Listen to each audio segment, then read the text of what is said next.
Le gouvernement du Sénégal qui préconise un projet de code consensuel, que donc il n'y a pas eu des amendements adoptés en Conseil des ministres du projet de code de la presse tel que nous l'avions discuté avec le ministère de la Communication.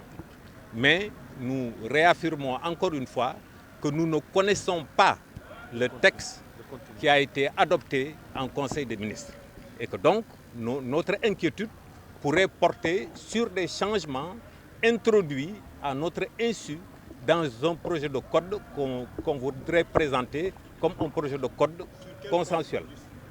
Non, sur tous les points. Un code, c'est un document très complexe et un problème qui a retardé l'adoption de ce projet de code-là depuis octobre 2010, ce sont les sanctions privatives de liberté pour les journalistes.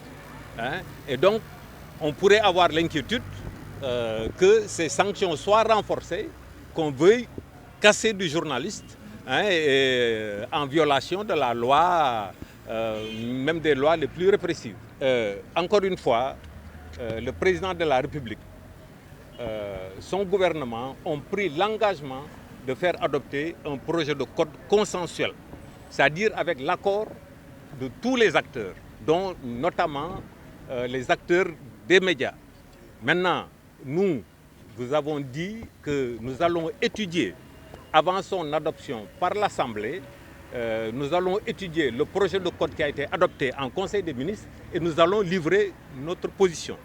Nous ne pouvons pas, disons, accuser le président Macky Sall et le gouvernement de complot.